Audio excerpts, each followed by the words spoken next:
ஏன் நீ முன்னாடியே இதை சொல்லலை அப்படின்ற கேள்விதான் அதிகப்படியாக கேட்கப்படுது. நடக்கும்போதே சொல்லியிருக்கலாமே, அப்போ ஏன் உன்னால் சொல்ல முடியல அப்படின்றது. அவரை பாலியல் சீண்டல் பண்ணதான் சொல்லி அந்த பொண்ணு வீடியோ எடுத்து அதை இன்ஸ்டாவில் போட்டிருக்காங்க, அவளோட சோஷியல் மீடியாவில் போட்டிருக்காங்க. இவர் தான் அப்படின்றத ஒரு ஆரோ மார்க் போட்டதாக இருக்கட்டும், அதை டிஃப்ரெண்ட் ஆங்கிளில் வச்சு வீடியோ எடுத்ததாக இருக்கட்டும் அப்படின்னு சொல்லிட்டு ஒரு வீடியோ வைரலாக தொடங்கிடுச்சு. அதுக்கப்புறமா என்னடா கால் பண்ணி இவர் எடுக்கலையே, என்ன பண்ணுறாரு அப்படின்னு பார்த்து வீட்டில் இருக்கவங்க எல்லாருமே ரூமை தட்டி உடச்சி பார்க்கும்போது தான் தெரியுது அவர் சூசைட் பண்ணிக்கிட்டாரு அப்படின்றது. தைரியமான ஒரு பெண் தான். மற்ற சாதாரண பெண்களை விட கொஞ்சம் பயப்படுற அந்த மாதிரி பெண்களை விட தைரியமான ஒரு பெண்ணுன்னும் போது அப்பவே அடிச்சு கேட்டிருக்கலாம், சட்டையை பிடிச்சி கேட்டிருக்கலாம், ஏன் இப்படி பண்ண, ஏன் இதை செஞ்ச அப்படின்னு சொல்லிட்டு. இறங்க போகும்போது இவங்க ஒரு வீடியோ எடுத்து போடுறாங்க, அதில் தான் அவர் ஒரு சில மாதிரி இருக்குது. ஸோ அப்படி இருக்கும்போது நீங்களா போய் நிற்கிற மாதிரி தான் இருக்குது. எனக்கு ஒரு பெண்ணாக பார்க்கும்போது இப்படி ஒரு சின்ன விஷயம் நடக்குது அப்படின்னா நம்ம தள்ளி தான் நிற்போம். ஒரு மாதிரி இருக்குது, நம்ம இடம் இருக்கா, நம்ம தள்ளி போயிடுவோம், இது பிரச்சனை பண்ண வேண்டாம்னு நினச்சா கூட நம்ம தள்ளி போயிடலாம், வேண்டாம் அப்படின்னு சொல்லிட்டு நிறைய பேர் தள்ளி போயிடுவாங்க. எங்கே இடம் இருக்கோ போய் சேஃபாக நின்றுக்கலாம் அப்படின்னு தான் பார்ப்பாங்க. திரும்பினா கூட சொல்லுவாங்க, நீ ஏன் பொண்ணுங்க நிற்கிற பக்கம் திரும்பி நிற்கிற, அந்த பக்கம் திரும்பி நில்லை அப்படின்னு சொல்லிட்டு நிறைய பேர் சொல்கிறத நானே பஸ்ஸில் பார்த்துருக்கேன். நிறைய பேர் அப்படி சொல்லவும் செய்வாங்க. சில ஆண்களே கேட்பாங்க, பா அந்த பக்கம் தள்ளி நிற்பாங்க, அதான் இடம் இருக்குல்ல அப்படின்னு சொல்லிட்டு அவங்களே சொல்லுவாங்க. நீங்கள் எடுத்த உடனே வீடியோவை போடுறீங்கன்னா இவ்வளோ ஃபாலோவர்ஸ் இருக்காங்க, இப்படி ஒன்று நடக்குது, இது நிறைய பேர் இந்த மாதிரி வீடியோஸ் எடுத்து போட்டிருக்காங்க, நம்மளும் இப்படி போடுவோம் அப்படின்றது உங்கள் மைண்டில் தோணுச்சா என்னன்னு தெரியல. நீங்கள் அதுக்காக எடுத்து போட்டிங்களா அப்படின்ற மாதிரி தான் தெரியுது. இல்லைப்பா நான் அப்படிலாம் நிற்கல அப்படின்னு சொல்லிடுவாங்க, அது நழுவி போயிடுவாங்க. ஸோ அதுக்கு ஒரு எவிடன்ஸாக நீங்கள் அதை யூஸ் பண்ணியிருக்கலாமே தவிர அதை இப்படி இன்ஸ்டாவில் போட்டு இவ்வளோ பெரிய விஷயமாக்கி, இன்னொன்று நம்ம பக்கம் அந்த வீடியோவில் கரெக்டான ஒரு தெளிவான ஒரு விஷயமா இருக்கா அப்படின்னு பார்த்துட்டு நீங்கள் அதை செஞ்சுருக்கணும்.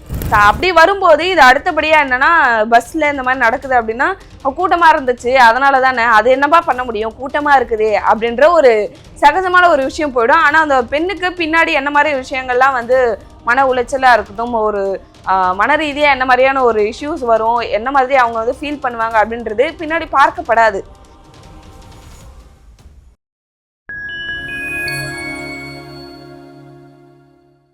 எல்லா பெண்களுமே அவங்க வெளியில் போயிட்டு வரும்போது, அது பஸ்ஸாக இருக்கட்டும் இல்லைன்னா ஆஃபீஸாக இருக்கட்டும், ஏதோ ஒரு இடத்துல ஏன் நடந்து போகும்போது கூட சின்னதாவோ இல்லை பெருசாவோ ஒரு பாலியல் சீண்டலை அவங்க பார்க்க தான் செய்கிறாங்க, அது அவங்களுக்கு நடக்க தான் செய்யுது. எனக்கு தெரிஞ்சு என்னோட சர்க்கிள் இல்லாமல் நான் பார்த்த பெண்கள்லையே, நான் பஸ்லையோ இல்லை நடந்து போகும்போது பார்த்த வரைக்குமே நிறைய விதங்களில் பாலியல் சீண்டலுக்கு உள்ளாகிறத நான் பார்க்குறேன். நான் அதை கேட்கவும் செய்கிறேன். அதுக்கான பிரச்சனைகள் என்ன நடக்குது அப்படின்றதையும் பார்க்க முடியுது. எல்லாருமே நீங்கள் பார்த்துருப்பீங்க. ஒரு பெண் அவளுக்கு நடக்கிற ஒரு பாலியல் சீண்டலை ஏதோ ஒரு விதத்தில் அதை எதிர்த்து கேட்டால் அது ஒரு பிரச்சனையாக இங்கே பார்க்கப்படுது. அதை எதிர்த்து ஒரு கேள்வி வருது, நீ ஏன் இதை செஞ்ச, ஏன் இப்படி நடந்துச்சு அப்படின்றத நிறைய நம்ம கேட்டுட்ருக்கோம், நிறைய நடக்கவும் செய்து. ஏன் நீ முன்னாடியே இதை சொல்லலை அப்படின்ற கேள்வி தான் அதிகப்படியாக கேட்கப்படுது. நடக்கும்போதே சொல்லியிருக்கலாமே, அப்போ ஏன் உன்னால் சொல்ல முடியல அப்படின்றது. நிறைய பெண்கள் எல்லாருமே இப்போ தைரியமாக தொடங்கிட்டாங்க. முன்னாடி நடந்தது கூட இப்போ அதிகமாக சொல்ல தொடங்குறாங்க, இப்படி எனக்கு நடந்துச்சு அப்படின்றது. குறிப்பாக இந்த மாதிரி பாலியல் சீண்டல் நடந்துச்சு அப்படின்றத முன்னாடி இருக்கிற ஜென்ரேஷன் இல்லை முன்னாடி ஒரு ஸ்கூல் ஏஜ்லேயோ இல்லைனா ஒரு காலேஜ் ஏஜில் இருக்கிற வரைக்குமே பெண்கள் அதிகமாக சொல்லாமல் இருந்தாங்க. அது வெளியில் நம்ம அதை சொல்லக்கூடாது, அது சொன்னால் அது தப்பு. ஆனால் இப்போ அது ரொம்பவே வெளிப்படையாக சொல்லப்படுது, எனக்கு இப்படி நடந்துச்சு, அந்த டைமில் என்னால் இதை செய்ய முடியல, அப்போ நான் ரொம்ப பயந்தன்றத பெண்கள் அதிகமாக வெளியில் சொல்ல தொடங்கியிருக்காங்க. இதை வீட்டில் சொல்லும்போது இல்லை ஃப்ரெண்ட்ஸ் கிட்ட சொல்லும்போது, உன் மேலே தப்பு இல்லை, இப்படி நடந்தது உனக்கு மிகப்பெரிய ஒரு தப்பான விஷயம் அப்படின்றது ஃப்ரெண்ட்ஸாக இருக்கட்டும் ஃபேமிலிஸாக இருக்கட்டும் எல்லாருமே அவங்களுக்கு சப்போர்ட்டாக அவங்கள எப்படி கம்ஃபர்ட்டாக நம்ம கொண்டு வரணும் அப்படின்றது அவங்க ரொம்பவே ஸ்டெப் எடுத்து பண்ணிக்கிட்டு இருக்காங்க. ஸோ ஒரு பெண் தனக்கு நடந்த ஒரு பாலியல் சென்டரில் வெளியில் சொல்லும்போது என்னபடியான ஒரு விஷயங்களை அவள் ஃபேஸ் பண்ணுறா அப்படின்றது பெண்களாக இருக்கட்டும் ஃபேமிலிஸாக இருக்கட்டும் நிறைய பேருக்கு தெரியும் என்னெல்லாம் நடக்குது அப்படின்றது. என்ன நடந்துச்சு, எதுக்காக நான் இப்படி பேசுகிறேன் அப்படின்றது உங்களுக்கே தெரியும். கேரளாவில் தீபக் அப்படின்றவர் தான் ஒரு பாலியல் சீண்டல் செஞ்சதா ஒரு பெண் வீடியோ எடுத்து போட்டதால் தன்னோட உயிரையே மாற்றிக்கிட்டார். இது மிகப்பெரிய ஒரு விஷயமா ஒரு பூதாகரமா வெடிக்க தொடங்கி இருக்கு. இதுல நிறைய விஷயங்கள் இருக்கு. அந்த பொண்ணு மேல தப்பு இருக்கா, இல்ல தீபக் மேல தப்பு இருக்கா, இதனால நாளை பின்ன என்ன நடக்கும், என்ன மாதிரியான விஷயங்கள் வந்து இங்க சகஜமா பார்க்கப்படும் அப்படின்ற ஒரு விஷயமா இருக்கட்டும், இல்லைனா இதுக்கப்புறம் ஒரு பெண் தன்னோட பாலியல் சீண்டல் இப்படி ஒரு நடந்துச்சு அப்படின்னு சொல்லும்போது என்னபடியான கேள்விகள் இல்லை அதை எப்படி பார்க்கப்படும் அப்படின்ற நிறைய கோணங்கள்ல இந்த ஒரு இன்சிடென்ட் மாத்தி இருக்கு. அதை பத்தி தான் இந்த வீடியோல பார்க்க போறோம். என்ன நடந்துச்சு அப்படின்றது நிறைய பேருக்கு தெரிஞ்சிருக்கும், இருந்தாலும் நான் அதை சுருக்கமா சொல்லிடுறேன். ஃப்ரைடே அன்னைக்கு, அதாவது பொங்கலுக்கு எல்லாரும் வந்து ரெடி ஆயிட்டு இருந்தோம் இல்லையா, பொங்கல் அன்னைக்கு வந்து பாத்தீங்கன்னா கேரளால தீபக் அப்படின்றவர் தன்னோட வீட்டுல இருந்து இன்னொரு இடத்துக்கு பஸ்ல போயிட்டு இருக்காரு. அப்படி போகும்போது ஒரு பெண் அவரை வந்து பாலியல் சீண்டல் பண்ணதான் சொல்லி அந்த பொண்ணு வீடியோ எடுத்து அதை இன்ஸ்டால போட்டிருக்காங்க, அவளோட சோஷியல் மீடியாவில் போட்டிருக்காங்க. இப்படி நடந்துச்சு அப்படின்னு சொல்லிட்டு அதுக்காக இவர் தான் அப்படின்றத ஒரு ஆரோ மார்க் போட்டதாக இருக்கட்டும், அதை வந்து டிஃப்ரெண்ட் ஆங்கிளில் வச்சு வீடியோ எடுத்ததாக இருக்கட்டும் அப்படின்னு சொல்லிட்டு ஒரு வீடியோ வந்து வைரல் ஆக தொடங்கிடுச்சு. இந்த வீடியோ வைரல் ஆகும்போது இது மாதிரி நிறைய வீடியோஸ் நம்ம வந்து பார்த்துருப்போம். வைரல் ஆகும்போது தீபக்கு லைட்டாக வந்து ஒரு இது இருந்திருக்கு, சே நம்மளை பற்றி ஒரு இப்படி ஒரு வீடியோ போட்டாங்களே அப்படின்னு சொல்லிட்டு ரொம்ப கஷ்டப்பட்டு இருக்காரு. தான் வேலை செய்கிற இடங்களா இருக்கட்டும், ஃபேமிலியில் எல்லாத்துக்குமே சொல்லியிருக்காங்க. அவங்க என்ன சொல்லியிருக்காங்கன்னா, உன்னை பற்றி எனக்கு தெரியும், நீ அப்படிப்பட்டவங்க இல்லை, இன்னொரு வீடியோ கமெண்ட்ஸ் வரும்போதே உனக்கு சப்போர்ட்டாக நிறைய பேர் பேசியிருக்காங்க, அதனால் நீ எதுவும் நினச்சிக்காத, இது கொஞ்சம் நாள்ல சரியாகிடும், வேற ஏதாச்சும் நடக்குதுன்னா நம்ம அதை அடுத்தடுத்து என்ன பண்ணலாம் அப்படின்றத பார்த்துக்கலாம் அப்படின்னு சொல்லிட்டு நிறைய பேர் அவரை வந்து சமாதானப்படுத்தியிருக்காங்க. நீ எதுவும் யோசிக்காது அப்படின்னு சொல்லிட்டு. என்னதான் இருந்தாலும் எது வேணாலும் இருக்கட்டும், நான் வந்து பொய் சொல்லிட்டேன், இல்லை திருடிட்டேன், இல்லைனா வந்து நிறைய விஷயங்களுக்கு வந்து நம்ம ஏன் இதை பண்ண அப்படின்னு கேட்கும்போது அது அதிகப்படியாக வந்து ஒரு தாக்கத்தை வந்து ஏற்படுத்தாது. பொய் சொன்னா கூட இப்போ நிறைய பேர் வந்து பொய் சொல்றது கூட சகஜம் அப்படின்ற மாதிரி எடுத்துக்கிட்டாங்க. ஒரு இதுக்காக சொன்னப்பா சின்ன பொய் தானே, சின்ன பொய் பெரிய பொய் அப்படின்ற ஒரு வித்தியாசத்துல வேற நிறைய பேர் சொல்லிட்டு இருக்காங்க. ஆனா ஒரு பாலியல் சீண்டல் அப்படின்றது வெளிப்படையாக எப்படி பெண்கள் வந்து பேசுகிறாங்களோ அதை நம்ம செய்யக்கூடாது அப்படின்றத நிறைய பேர், முக்கியமாக படித்தவங்க எல்லாருக்குமே அது தெரியும். படித்தவங்க இல்லாமல் கொஞ்சம் மெச்சூர்டாக யோசிக்கிறவங்க எல்லாருக்குமே தெரியும் இது தவறு, இது வந்து நம்மளே எதிர்த்து கேட்கணும், பெண்களுக்கு இப்படி நடக்கும்போது ஆண்களாக இருந்தாலுமே எதிர்த்து கேட்கணும் அப்படின்ற நிறைய விஷயங்கள் வந்து ஆண்களும் பெண்களுக்கான ஒரு சப்போர்ட்டிவான ஒரு விஷயங்களை வந்து செய்ய தொடங்கியிருக்காங்க. அப்படி இருக்கும்போது இந்த ஒரு விஷயம் அப்படின்னும் போது எல்லாருக்குமே ஒரு நெருடலை ஏற்படுத்தும். நம்ம மேலே இப்படி ஒரு குற்றச்சாட்டை வச்சுட்டாங்களே அப்படின்றது தீபக்கோ ஒரு மனசுக்குள்ளே இருந்துகிட்டே இருந்திருக்கு. இது முக்கியமாக சோஷியல் மீடியாவில் போயிடுச்சுன்னும் போது எங்கே யார் வரைக்கும் போயிருக்கு, யாரெல்லாம் இதை பற்றி பேசுவாங்க, அவருக்கு வந்து பிடிக்காதவங்க இருக்கலாம், இல்லை ஃபேமிலிஸ்லேயே வந்து பார்த்தீங்கன்னா நிறைய பிள்ளைங்க பேசுவாங்க இல்லையா, பின்னாடி பேசுறது இல்லைனா வந்து வெளியில் பேசுறது, பார்க்கும்போது ஒரு விதமாக பார்க்கறது அப்படின்னு சொல்லிட்டு நிறைய விஷயங்களை வந்து தீபக் ஃபேஸ் பண்ண வேண்டியதாக இருந்திருக்கு. அப்படி இருக்கும்போது தீபக்கு மைண்டுக்குள்ளே நிறைய விஷயங்கள் ஓடி இருக்கு. நம்மளை பேசிட்டாங்க, இதுலேருந்து எப்படி வெளியே வருவோம் அப்படின்றது அவருக்கு மிகப்பெரிய ஒரு சவாலாக இருந்திருக்கும் அப்படின்றது என்னால்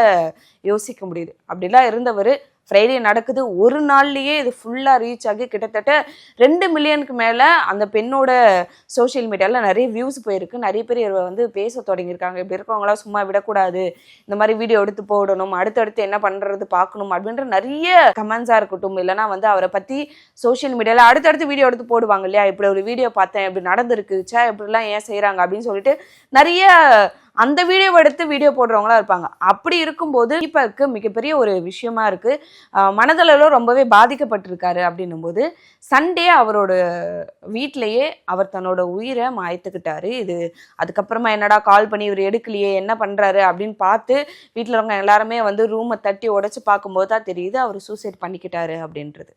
இப்போ இதுல யாரு மேல தப்பு, தீபக் மேலேயா இல்லை அந்த வீடியோ எடுத்து போட்ட பெண்ணு மேலேயா அப்படின்றது தான்.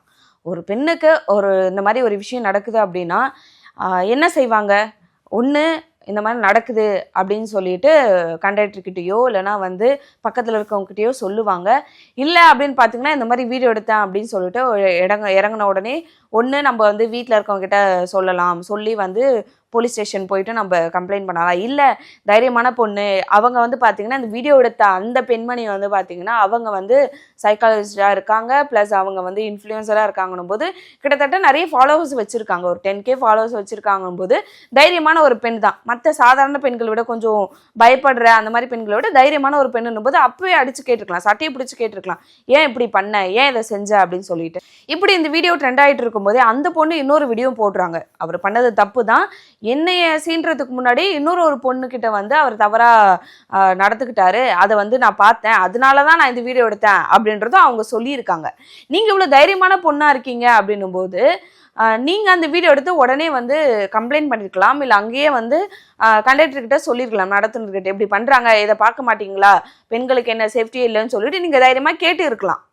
ஏன்னா நம்ம பஸ்ல போகும்போதே நான் நிறைய இடங்கள்ல பார்த்துருக்கேன். பஸ்ல போயிட்டு வரும்போது ஏதாச்சும் ஒரு பொண்ணு கிட்ட யாராச்சும் ஒருத்தர் வந்து தப்பா நடந்துக்கிறாங்க, லைட்டா சீன்றாங்க, இல்லை இடிச்சிட்டு நிக்கிறாங்கனாவே பக்கத்துல இருக்க நிறைய பேரை பார்ப்பாங்க. நிறைய ஆன்டிஸ் எல்லாருமே கேட்பாங்க, ஏன்பா தள்ளி நில்லுப்பா, அந்த பொண்ணு ஏன் இடிச்சிட்டு இருக்க அப்படின்னு சொல்லிட்டு, இல்லை திட்டவும் செய்வாங்க, இதுக்குன்னே வராங்க அப்படின்னு சொல்லிட்டு நிறைய வந்து நம்ம பார்த்துருப்போம். பஸ்ல வந்து என்னதான் வயசு பொண்ணுங்க அவங்க வந்து பேசுறதுக்கோ இல்லைன்னா வந்து எதிர்த்து கேட்கறதுக்கோ கொஞ்சம் பயப்படுறாங்கன்னா பக்கத்துல இருக்கவங்களே அது பண்ணுவாங்க. ஏன் சில ஆண்களே கேட்பாங்க, பா அந்த பக்கம் தள்ளி வந்து நிற்பாங்க, அதான் இடம் இருக்குல்ல அப்படின்னு சொல்லிட்டு அவங்களே சொல்லுவாங்க. திரும்பி நின்னா கூட சொல்லுவாங்க, நீ ஏன் பொண்ணுங்க நிற்கிற பக்கம் திரும்பி நிற்கிற, அந்த பக்கம் திரும்பி நில்ல அப்படின்னு சொல்லிட்டு நிறைய பேர் சொல்றத நானே பஸ்ல பார்த்துருக்கேன். நிறைய பேர் அப்படி சொல்லவும் செய்வாங்க. ஸோ பெண்களுக்கு வந்து இப்படி ஒரு விஷயம் நடக்குது அப்படின்னா சுற்றி இருக்கிறவங்களே நிறைய பேர் பார்த்துடுவாங்க. நீங்கள் அப்படி ஒரு பொண்ணுக்கு நடக்கிறத வந்து பார்த்துருக்கீங்கன்னா நீங்கள் அப்போவே கேட்டிருக்கலாம், நீங்கள் அந்த பொண்ணுக்கிட்ட வந்து அப்படி நீங்கள் சீண்டுனீங்க, எதுக்கு அப்படி பண்ணீங்க அப்படின்னு சொல்லிட்டு. அவ்வளோ தைரியமான இன்ஃப்ளூன்சர் இருக்கிறவங்க, இன்ஸ்டாவில் அவ்வளோ ஃபாலோவர்ஸ் வச்சுருக்கிறவங்க, ப்ளஸ் வந்து நீங்கள் படித்து ஒரு சைக்காலஜிஸ்டாக இருக்கீங்க அப்படின்னும் போது நீங்களே கேட்டிருக்கலாம், ஏன் அப்படி பண்ணீங்க அப்படின்னு சொல்லிட்டு. அதை தவிர்த்து நீங்கள் வந்து வீடியோ எடுத்தது கூட தப்பு இல்லை, அவர் அப்படி தப்பு செஞ்சவராக இருக்கட்டுமே, நான் வந்து தீபக் மேலே தப்பா இல்லை இந்த பொண்ணு மேலே தப்பான்றதை நான் சொல்ல இங்கே வரலை. ஏன்னா அது வந்து முடிவெடுக்க வேண்டியது, அது ஒரு விசாரணையாக போய் அந்த வீடியோவை பார்த்து அவங்கக்கிட்ட விசாரணை நடத்தி, ஏன்னா இப்போ ஒரு மிகப்பெரிய விஷயமா ஆயிடுச்சுன்னும் போது இது ஒரு புகாராக போயிட்டு அதை விசாரணை நடத்தி தான் சொல்லணும் யார் மேலே தப்பு அப்படின்றது. நம்ம இதில் சொல்கிறதுக்கு யாரும் இல்லை. அப்படின்னும் போது பார்க்கும்போது என்ன தெரியுதுன்னா, நீங்கள் அவ்வளோ தைரியமான ஒரு பொண்ணாக இருக்கீங்க அப்படின்னா நீங்கள் உடனே நீங்கள் அதை தட்டி கேட்டிருக்கலாமே அப்படி ஒரு பெண்ணுக்கு நடக்கும்போது. இல்லை உங்ககிட்டயும் அப்படி நடந்துக்கிட்டாருன்னா நீங்கள் அப்போவே சட்டையை பிடிச்சி கேட்டிருக்கலாம், அப்போவே நிறுத்திருக்கலாம், அப்போவே பிரச்சனை பண்ணியிருக்கலாம், அப்போவே போலீஸ் ஸ்டேஷனுக்கு போயிருக்கலாம். எவ்வளோ விஷயங்கள் இருக்குது. அப்படி ஒரு மிகப்பெரிய ஒரு விஷயம் நடக்குது அப்படின்னும் போது இதெல்லாம் தாண்டி வீடியோ எடுத்து ஒரு ஆரோ மார்க் போட்டு அவங்கள வந்து நீங்கள் இந்த மாதிரி நடந்துச்சு அப்படின்றதே இன்ஸ்டாவில் போடுறது கூட தப்பு இல்லை.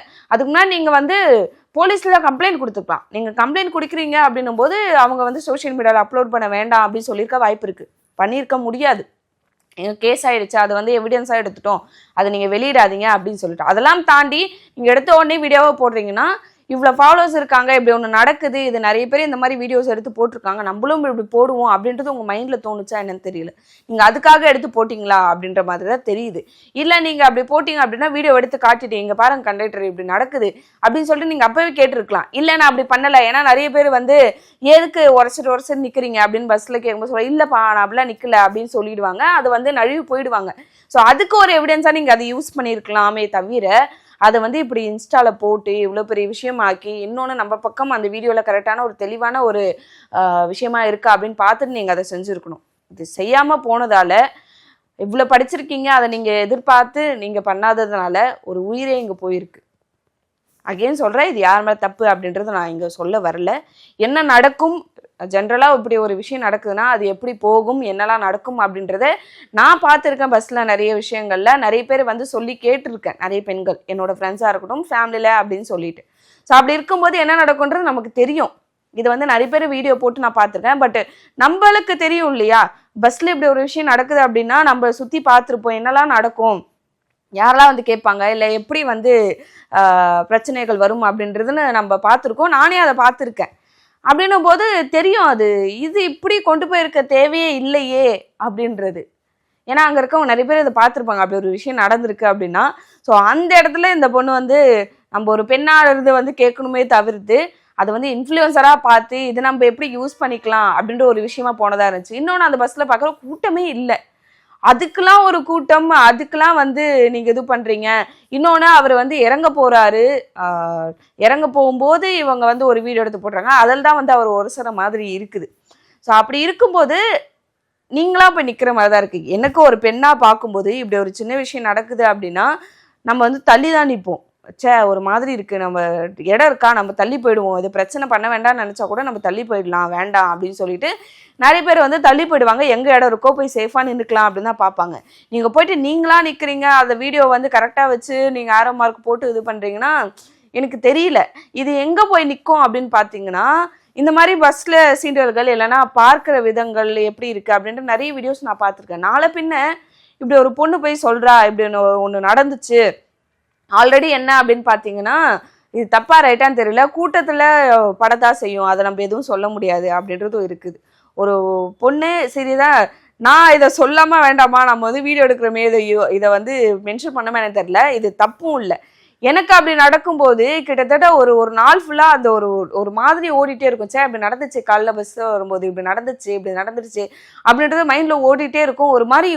ஒரு மாதிரி கம்பளி பூச்சி ஊடுற மாதிரி ஒரு ஃபீலை வந்து இருந்துட்டே இருக்கும், ஒரு மாதிரி இருந்துட்டே இருக்கும். அன்னைக்கு ஃபுல்லா மைண்ட் செட் வந்து ஒரு மாதிரி அப்செட்டா இருந்துட்டு இருக்கோம். அப்பயே நமக்கு எதிர்த்து கேட்கல, அப்படியே நம்ம வந்து சண்டை போடல, பிடிச்சி அப்பவே அடிச்சிருக்கலாமே அப்படின்ற ஒரு கோபம், நம்ம மேலே வெறுப்பு, அந்த மாதிரி நிறைய விஷயங்கள் வந்து நான் ஃபீல் பண்ணியிருக்கேன். அது பர்சனலாக அப்படின்னு தெரியல.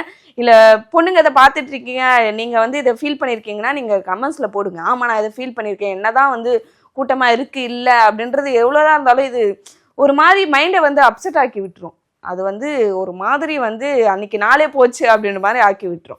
ஸோ நாளை பின்ன ஒரு பொண்ணு வந்து இப்படி நடந்துச்சு, எனக்கு பஸ்ல வந்து இப்படி பண்ணிட்டாங்க, இல்லை அப்பவே வந்து யார்கிட்டயும் பக்கத்துல இருக்கவங்க கிட்டயோ இல்லைன்னா கண்டக்டர் கிட்டயோ கேட்குறாங்கன்னா என்ன சொல்லுவாங்க, கூட்டமா இருக்குப்பா என்ன செய்ய முடியும் அப்படின்றதா இருக்கலாம். இல்லைன்னா தெரியாம பட்டுடுச்சு, இது வந்து நடக்கிறதானே, இதை வந்து ஏன் பெருசாக்குறீங்க அப்படின்ற மாதிரியான ஒரு விஷயம் போயிடும். இந்த பொண்ணு வந்து நினைச்சிருக்கலாம், அப்ப வந்து நீ உடனே சொல்ல வேண்டியதானே, ஒரு கேள்வி வந்துச்சு அதுக்காக தான் எடுத்தேன் அப்படின்ற ஒரு விவாதமே அவங்க வைக்கிறாங்க, இல்லை அப்படி ஒரு பதிலே அவங்க சொல்றாங்கன்னே இருக்கட்டுமே.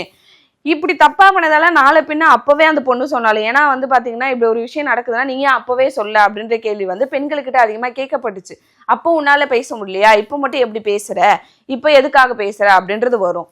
அப்படி வரும்போது இது அடுத்தபடியா என்னன்னா, பஸ்ல இந்த மாதிரி நடக்குது அப்படின்னா கூட்டமா இருந்துச்சு அதனால தானே, அது என்னப்பா பண்ண முடியும், கூட்டமா இருக்குது அப்படின்ற ஒரு சகஜமான ஒரு விஷயம் போயிடும். ஆனா அந்த பெண்ணுக்கு பின்னாடி என்ன மாதிரி விஷயங்கள்லாம் வந்து மன உளைச்சலா இருக்கட்டும், ஒரு மன ரீதியா என்ன மாதிரியான ஒரு இஷ்யூஸ் வரும், என்ன மாதிரி அவங்க வந்து ஃபீல் பண்ணுவாங்க அப்படின்றது பின்னாடி பார்க்கப்படாது. இப்படி நிறைய வீடியோஸ் வருது, இல்லைன்னா வந்து இதுக்காக ட்ரெண்டுக்காக இல்லைன்னா வந்து வியூஸ்க்காக போடுறாங்க அப்படின்னா, நாளை பின்ன இப்படி பஸ்லயோ இல்லை ஏதோ ஒரு இடத்துல நடக்குது அப்படின்னா கண்டிப்பா இதை நோக்கி தான் போகும். அன்னைக்கு ஒரு வீடியோ வந்துச்சு, அன்னைக்கு அப்படிதானே ஒரு உயிர் போச்சு, அப்படி அதனால தானே அதே மாதிரி தானே இந்த வீடியோவும் அப்படின்ற மாதிரி சகஜமா கடந்து போக முடியும். அப்ப நாளை பின்ன பெண்களுக்கான இருக்கிற சுதந்திரமா இருக்கட்டும், பெண்களுக்கான உரிமையா இருக்கட்டும், பெண்களுக்கான பாதுகாப்பா இருக்கட்டும், இது எல்லாமே மிகப்பெரிய ஒரு கேள்விக்குறியாகிடும். இதுதான் இந்த வீடியோல நான் பார்த்தது. சரி தப்பு அப்படின்றத நான் சொல்ல விரும்பல. இப்படி ஒரு விஷயம் நடக்குது, இதை வந்து சரியா கொண்டு போல அந்த ஒரு பெண் அப்படின்றதுனால நாளை பின்ன பெண்களுக்கு ஒரு சீண்டல் நடக்குது அப்படின்னும் போது அது எப்படிப்பட்ட ஒரு கேள்வியா மாறும், சமூகம் அந்த பெண்ணு மேல எப்படி ஒரு கேள்வியை வைக்கும் அப்படின்றதுதான் இந்த வீடியோவில் நான் பார்க்குறேன். நீங்க இந்த இஷ்யூ பத்தி என்ன நினைக்கிறீங்க? இந்த மாதிரி நீங்க ஏதாச்சும் ஃபீல் பண்ணியிருக்கீங்களா, இல்லை இந்த மாதிரி எனக்கு பஸ்ல நடந்துச்சு பட் அது அப்போ சொல்ல முடியல, இப்போதான் எனக்கு வந்து ஃபீல் ஆகுது, இல்லை இதில் யார் மேலே தப்பு, இதை நீங்க இந்த வீடியோவை எப்படி பார்க்குறீங்க அப்படின்றத கமெண்ட்ல சொல்லுங்க. கண்டிப்பா இது வந்து எல்லா விதத்திலும் பேசப்படக்கூடிய ஒரு வீடியோவா நான் பார்க்குறேன். கண்டிப்பாக உங்களோட கருத்துக்களை பதிவிடுங்க. நன்றி, வணக்கம்.